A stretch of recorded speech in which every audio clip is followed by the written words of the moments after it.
کہ وہ تمام اجزائے ترکیبی جن کی وجہ سے قاری کا ذہن بھٹک جاتا ہے، یعنی جو مرکزی خیال ہے اس سے جن چیزوں کی وجہ سے ذہن بھٹک جائے تو ان کو ہٹا دیا جاتا ہے اس میں، یعنی اختصار کے ساتھ کام لیا جاتا ہے، مختصر طور پہ بات کی جاتی ہے لیکن مکمل کی جاتی ہے، ٹھیک ہے۔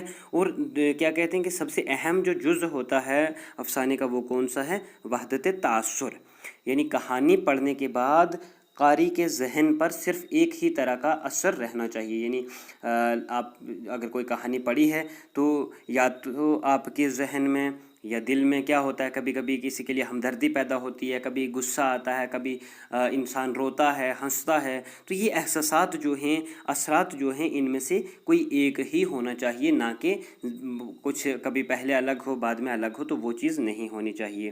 تو یہ تعریف میں آپ نے کیا سمجھا کہ مختصر افسانہ ایسا ہے، کہانی تو مکمل ہونی چاہیے، ایک تو مختصر وقت میں پڑھی جا سکے پوری طور سے ایک ہی نشست میں، دوسرا اس میں اختصار ہونا چاہیے، اور تیسرا کیا ہے کہ وحدت تاثر ہو جس کہانی میں، اس کو افسانہ کہا جاتا ہے۔ عزیز طلباء، اب دیکھیے افسانے کے موضوعات۔ ناول کی طرح افسانے میں پوری زندگی کو پیش کرنے کی گنجائش نہیں ہوتی، بلکہ اس میں انسان کی زندگی کے کسی ایک واقعہ، کسی ایک پہلو، کسی ایک گوشہ، حادثے، احساس یا کسی ایک جذبے کو نہایت ہی اختصار کے ساتھ پیش کیا جاتا ہے۔ آپ جانتے ہیں کہ ناول میں انسان کی پوری زندگی کی عکاسی کی جاتی ہے، داستان میں تو لاتعداد قسم کے قصے شامل ہوتے ہیں، لیکن افسانہ چونکہ مختصر ہونا چاہیے، جو 1 گھنٹے کے اندر اندر پڑھا جا سکے، ایک ہی نشست میں پڑھ سکیں، تو اس لیے افسانے کے جو موضوعات ہیں ان میں صرف کون سی چیزیں شامل کی جاتی ہیں کہ اس میں صرف انسان کی زندگی کے کسی ایک پہلو کو پیش کیا جاتا ہے، یعنی کوئی ایک واقعہ پیش کریں گے، پوری زندگی نہیں۔ جیسا کہ پورا کمرہ ہے نا اگر ہمارے پاس، تو پورے کمرے کی بات نہیں کریں گے، پورے کمرے میں سے صرف ایک روشن دان کی بات، آپ مان لو ایک روشن دان کی بات کرنا، یہ ہوا افسانہ۔ عزیز طلباء، اب آپ دیکھیں افسانہ کے اجزائے ترکیبی کون کون سے ہیں۔ افسانہ کے اجزائے ترکیبی مندرجہ ذیل ہیں: کہانی پن، پلاٹ، کردار، نقطۂ نظر، ماحول اور فضا، اسلوب، وحدت تاثر، آغاز و اختتام، مکالمہ نگاری، منظر نگاری۔ عزیز طلباء، ان اجزائے ترکیبی میں سے کچھ کم اور زیادہ ہوتے رہتے ہیں۔ بہرحال کہانی پن کا مطلب ہو گیا کہ افسانے کے اندر قصہ ہونا ضروری ہے، کوئی نہ کوئی قصہ ہوگا تبھی بات آگے بڑھتی ہے، واقعہ جو بیان کیا جائے گا وہ ہونا ضروری ہے۔ پھر ہو گیا پلاٹ۔ پلاٹ کہتے ہیں واقعات کی ترتیب کو، جو ترتیب ہوگی، سیکوینس ہوگی، وہ بھی ہونا ضروری ہے۔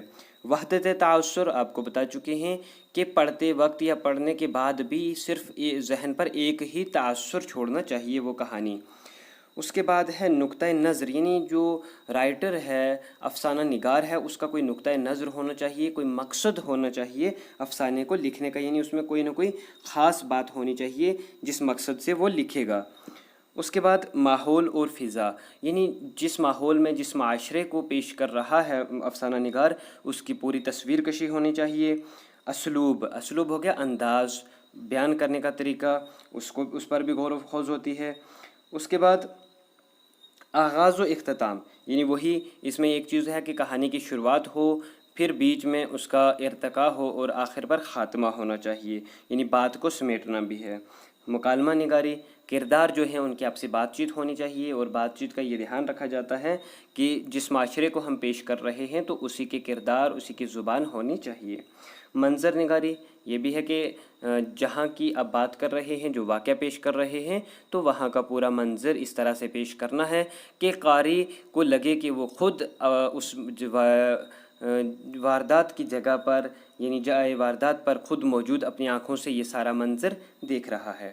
عزیز طلباء، ہم نے یہاں تک اردو افسانہ کے بارے میں جو چیزیں پڑھی ہیں، افسانہ کی تعریف، اس کے موضوعات، اجزائے ترکیبیں پڑھے ہیں۔